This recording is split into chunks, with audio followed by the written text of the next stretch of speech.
विभिन्न आश्रमों से पधारे हुए श्रद्धेय संत गुरुजन, आदरणीय साध्वी समाज, धर्म प्रेमी सज्जनों, श्रद्धामूर्त देवियों, अभी आप श्री साहिब जी से बहुत ही महत्वपूर्ण विचार श्रवण कर रहे थे। कबीर साहिब के संदेश के संबंध में उन्होंने क्या संदेश दिया है। संत सम्राट सदगुरु कबीर साहिब की मौलिकृत बीजक। बीजक एक महान क्रांतिकारी ग्रंथ है। वो केवल कबीर पंथियों के लिए नहीं है, विश्व मानव जगत के लिए है। उसमें हमारी जीवन की समस्याओं का समाधान है। जीवन के दो महत्तम अभिशाप हैं। एक है दुराचरण और दूसरा है अंधविश्वास। चाहे जिस देश का नागरिक हो, चाहे जो भाषा बोलता हो, चाहे जिस संप्रदाय का मानने वाला हो, चाहे जिसकी आराधना करने वाला हो, चाहे दर्शन पक्ष में जिस सिद्धांत को मानता हो, अगर उसका आचरण सही न हो तो उसका कल्याण नहीं हो सकता है। स्वतंत्र जीवन जीने का उसे सौभाग्य नहीं प्राप्त हो सकता है। इसलिए समग्र मानव जाति के लिए जो अभिशाप है वो है दुराचरण और दूसरा है अंधविश्वास। पूरे बीजक में इन दो पर बहुत ज्यादा निर्णय किया गया है, बहुत कहा गया है। बीजक ऐतिहासिक चिंतन करते हुए मानव जाति को ऊपर उठाने के लिए, वासनाओं से ऊपर उठकर जीवन जीने के लिए बहुत ज्यादा चंदन वास निवार हो, तुझ कारण बन काटिया, जियत जीव जन मारहु, मुँहे सबेरे पातिया। अचेतन वासना को निवारण करो। ये मनुष्य जीवन ही वह जीवन है जिस जीवन को पाकर हम वासनाओं से ऊपर उठकर आत्मनिष्ठ स्वरूपनिष्ठ जीवन जीने का सौभाग्य प्राप्त कर सकते हैं। ऐसा सुंदर जीवन मिला है, उस पर साहिब ने बहुत बल दिया। अगर पूरे बीजक को दो लाइन में कहना चाहिए, कहूं तो अति सूक्ष्म है। जो सार वस्तु होती है वो बहुत थोड़ी होती है। जैसे दूध है, दूध में घृत सार होता है, तिल में तेल सार होता है। ऐसे पूरे बीजक सिद्धांत को अगर हम दो लाइन में कहना चाहें तो जीवन को निर्विकार बनाकर, जीवन को निर्विकार बनाकर अपने में मस्त रहना जिनको आ गया, ये हकीकत है कबीर दर्शन की, उनको पारक बोध आ गया। उनको पारक बोध आ गया। जो अपने जीवन को निर्विकार बना लिए, सारी कल्पनाओं वासनाओं से मुक्त होकर अपने आप में मस्त हो गए, तृप्त हो गए, शांत हो गए, स्थिर हो गए, उन्हें बीजक का सिद्धांत, कबीर दर्शन का सिद्धांत आ गया। इसमें साहब ने बहुत बल दिया है। हंसा तू तो सबल था, हल्की अपनी चाल, रंग कुरंगे रंगिया तय किया और लगवार। इस साखी में भी साहब ने गागर में सागर भर दिया। अय हंसा चेतन तू सबल है, जिसकी सत्ता मात्र से देखना, सुनना, खाना, पीना, हंसना, सोना, जागना, बोलना, चलना, फिरना सब होता है। अगर वो हट जाए तो सब एक बारगी बंद हो जाएगा। जैसे बिजली रहने पर ट्यूबलाइट जलती है, बल्ब जलता, पंखा चलता है, टेलीविजन काम करता, बिजली गई सब बंद। ऐसे चेतन सत्ता अगर शरीर से हट जाता है सब बंद हो जाता है। देखना, सुनना, खाना, पीना, हंसना, सोना, जागना, बोलना, चलना, फिरना सब बंद हो जाता है। अरे हंसा तू तो सबल था, तेरी सत्ता पाकर के इंद्रियां कर्म करती हैं, मन संकल्प करता था, अपने आप को क्यों भूल गया? आपन तेज संभालो आप। हंसा तू तो सब हल्की अपनी चाल, अपनी हल्की चाल के कारण से ये समस्या खड़ी हो गई। संसार का सिरमौर प्राणी मनुष्य, संसार में जो कुछ विकास हुआ है उस विकास का सारा श्रेय मानव को ही प्राप्त है। जब दो मनुष्य परस्पर मिलते हैं, अपनी परंपरा के अनुसार लोग नमस्ते कहते हैं, जय श्री राम कहते हैं, दंडवत कहते हैं, वालेकुम सलाम कहते हैं, गुड मॉर्निंग कहते हैं, साहिब बंदगी करते हैं, अभिवादन प्रत्याभिवादन करने के पश्चात हालचाल पूछते हैं, कहो भैया हालचाल क्या है। लोग शिष्टाचार सीखे हैं, इसलिए सब कह देते शांत। तब मित्र ने कहा, इसका उपाय मैं नहीं बता सकता, तुम किसी संत के पास जाओ, संत तुम्हें बताएंगे, समाधान देंगे कि सुख के सब साधन होने पर भी तुम दुखी क्यों। कोई संत बताएगा, मैं नहीं बता सकता। मित्र की बात उन्हें अच्छी लगी। एक संत एकांत में रहते थे, विवेकी संत थे। उनके त्याग तप साधना की चारों तरफ चर्चा हो रही थी, किंतु सेठ जी कभी सत्संग में जाते ही नहीं थे। सेठ जी भौतिक विकास में ही रात दिन लगे रहते थे। संत के पास गए, प्रणाम किए,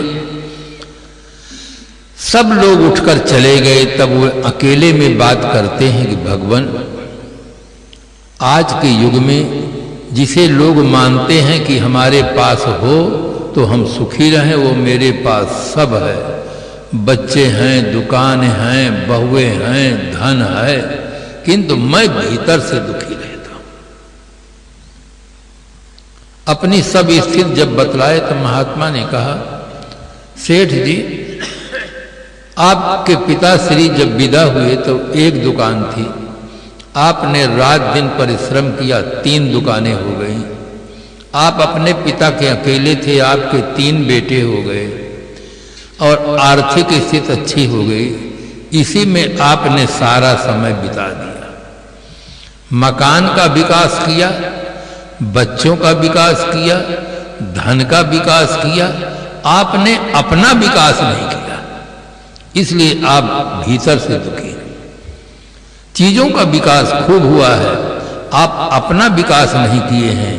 आपके जीवन में जो गलत आदतें पड़ गई हैं, जो वासनाएं घर कर गई हैं, उसके कारण से आप बिल्कुल अशांत रहते हैं। महाराज श्री कृष्ण जी ने गीता में कहा, अशांतस्य कुतः सुखम। जिसके अंदर वासना की आग धधकती हो, उसके जीवन में सुख कहां है। वासना शांत हो, भीतर मन शांत हो, तब सुख की अनुभूति होती है, शांति की अनुभूति होती है। आपने अपना विकास की ओर ध्यान नहीं दिया है। अपना विकास है अपने व्यक्तित्व का विकास, निर्विकार जीवन, सारी कल्पनाओं वासनाओं से मुक्त होकर अप्रभावित जीवन जीना, ये अपना विकास है। यही भूल आज आदमी कर रहा है। चीजों का विकास तो खूब कर रहा है, जमीन खूब रखता है, कल कारखाने बढ़ा रहा है, पद बढ़ा रहा है, किंतु अपना विकास नहीं करता है। अपना बिना बोतल के सो नहीं पाता, बिना दवाई लिए उसको नींद नहीं आती, बिना सिगरेट पिए उसे कुछ अच्छा नहीं लगता है। और इतना ही नहीं, देश विदेश की बहुत सुंदर सुंदर मांस ला के खाता है। अपना विकास नहीं कर रहा है। घर में कोई आदमी मर जाता है तो घर में भोजन नहीं बनता है, और चाहे जितना बड़ा घर बनाए हो आप, घर में आपको जलाते नहीं हैं, शमशान में पहुंचा करके तब जलाते हैं, और बाहर से एक मुर्दा लाते हैं और घर में पकाते हैं, और पेट को ही कब्रिस्तान बना देते हैं, पेट में धर लेते हैं। अपना विकास कहाँ किया है आज आदमी? आज आदमी अपना विकास नहीं किया, इसलिए दुखी। एक कहानी मुझे बहुत सुंदर याद आती है। एक बार भगवान ने मीटिंग लिया।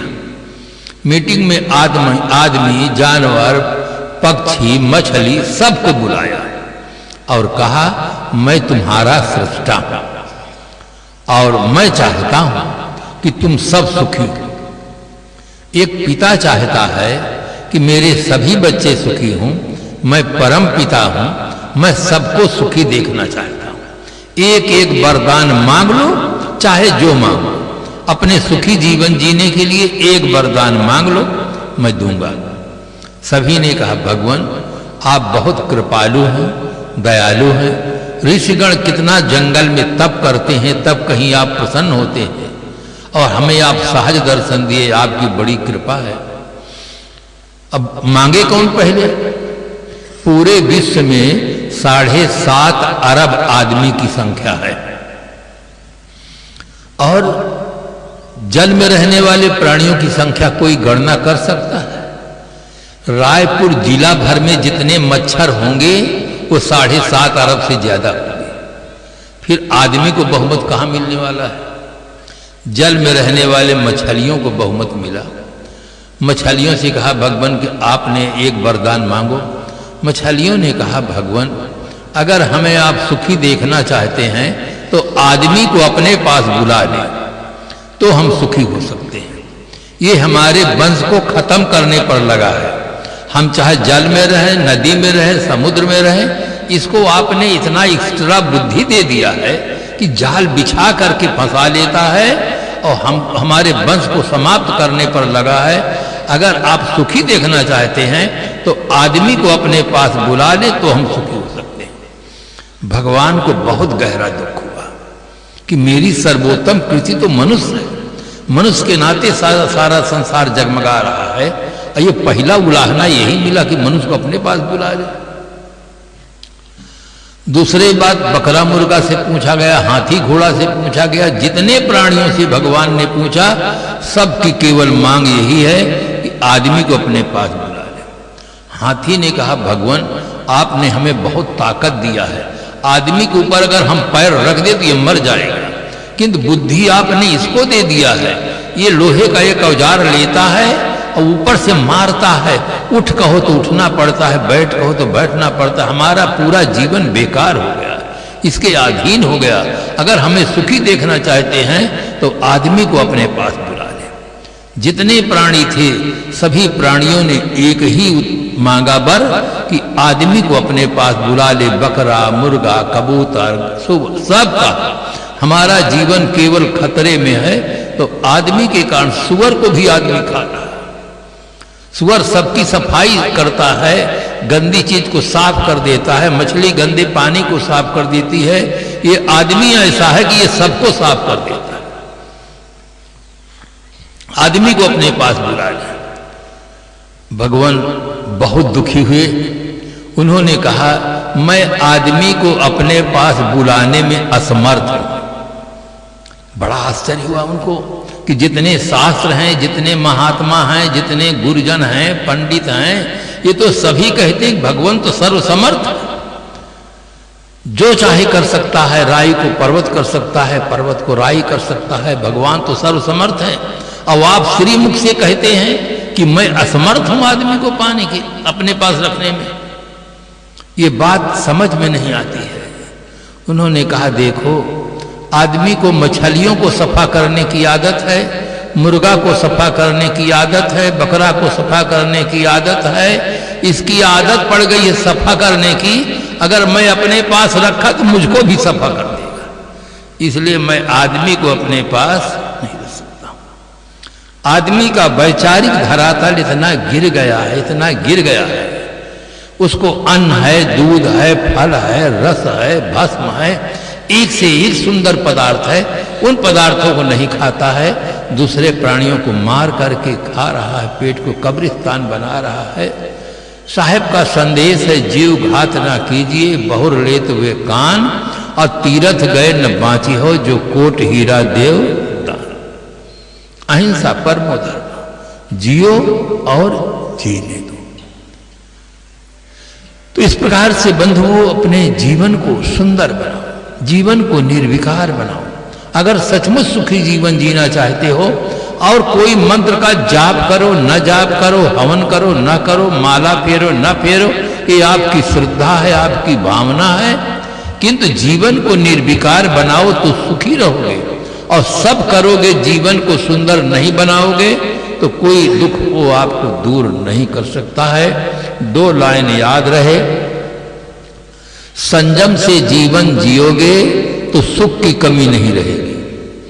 संयम से जीवन जियोगे तो सुख की कमी नहीं रहेगी, असंयम से जीवन जियोगे तो दुख की कमी नहीं रहेगी। ये कर्मकांड बहुत उपयोगी नहीं है, कर्मों का सुधार उपयोगी है। संत सम्राट श्री गुरु कबीर साहब की बहुत बड़ी देन है, वो कर्मों के सुधार पर बल देते हैं। और कर्मों के सुधार में जो संप्रदाय जगत में छूट देते हैं वो समाज को रसातल की ओर ले जाते हैं कि आप कुछ भी करें, कुछ भी खाएं, कुछ भी करें, अमुक मंत्र का जाप कर लेंगे, हमसे दीक्षा ले लेंगे, अमुक प्रकार का कर लेंगे तो सारे पाप कट जाएंगे। वो समाज को गलत दिशा की ओर ले जा रहे हैं। आप कुछ भी गलत करेंगे उसका संस्कार भीतर बैठता है और कालांतर में दुख सुख के रूप में आता है। कर्मों का सुधार करना चाहिए। आज आदमी आर्थिक स्थिति को ठीक करने के लिए बहुत प्रयास किया है, आर्थिक स्थिति अच्छी हुई है, किंतु मानसिक स्थिति को ठीक करने का प्रयास नहीं किया है तो व्यवहार में भी बहुत विकृति आ गई है। विचारों की संकीर्णता, विचारों की विकृति अनेक समस्याओं को जन्म देती है, चाहे वो घर हो, समाज हो, देश हो, विश्व हो। अगर विचारों की संकीर्णता और विचारों की विकृति होगी तो समस्याएं उत्पन्न होंगी। जब तक परिष्कृत विचार, उदार विचार नहीं होंगे तब तक इन समस्याओं का समाधान नहीं हो सकता है। विचारों की संकीर्णता कैसे समस्या पैदा करती है, एक छोटा सा उदाहरण दो जिससे बात समझ में आ जाए। एक परिवार में सास और बहू थी। सास बिल्कुल पुराने जमाने की थी, बिल्कुल लोकल गाड़ी, पैसेंजर गाड़ी, और बहू रानी सुपर फास्ट थी। दोनों के विचारों में जमीन आसमान जैसा अंतर था। कुछ दिनों के बाद बहू रानी को एक बेटा हुआ।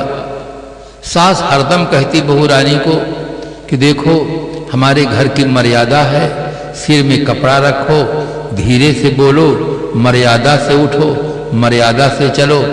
बहू रानी तुरंत उत्तर देती कि माँ आपका जमाना बैलगाड़ी का था, हमारा जमाना रॉकेट का है। अब इतना विचारों में बड़ा द्वंद्व फैलता। जब बहू रानी को बेटा हुआ तो बेटे को तेल लगा करके, गाल में काला लगा करके आंगन में लिटा देती है, काम करने चली जाती है।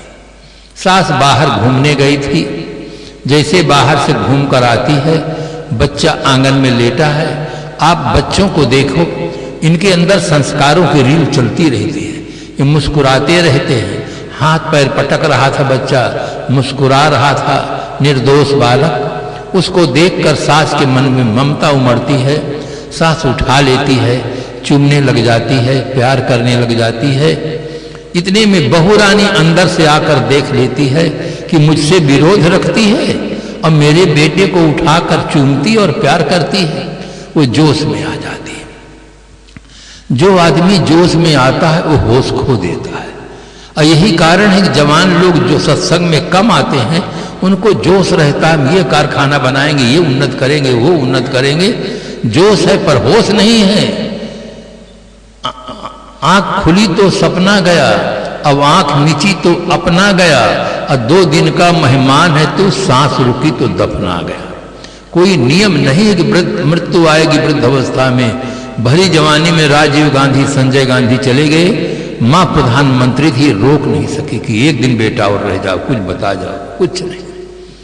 इसलिए बंधुओं, जवानों को चाहिए होश में जिए। अब वृद्ध अवस्था में होश तो होता है पर अब जोश नहीं है। होश तो हुआ कि आंखें मूंदते ही सब छूट जाएगा, किंतु अब जोश नहीं, शरीर साथ नहीं देता। सत्संग में बहुत देर तक बैठ नहीं सकते, कान से सुनाई नहीं पड़ता, दिखाई नहीं पड़ता, सब समस्याएं हैं। तो बहू रानी जोश में आ जाती है, होश खो बैठती है और अपनी सास को कहती है, असल की हो तो आज से मेरे बेटे को कभी छूना नहीं।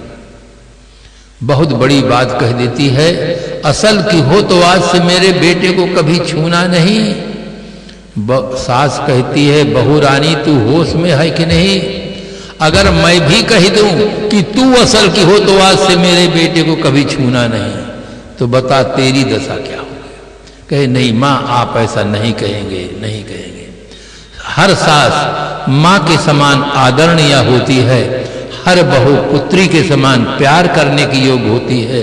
अगर सास के हृदय में विशालता आ जाए, बहुओं को पुत्री के समान प्यार देने लग जाएं और हर बहू सास को माँ के समान आदर करने लग जाएं, तो घर में जीते जी स्वर्ग हो सकता है, सुंदर वातावरण हो सकता है।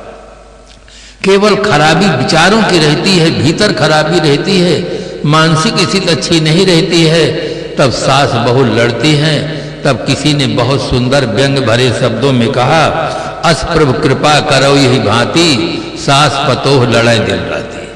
हे भगवान, आप ऐसी कृपा करो कि सास और पतोह रात दिन लड़े। भगवान को कृपा की जरूरत नहीं है।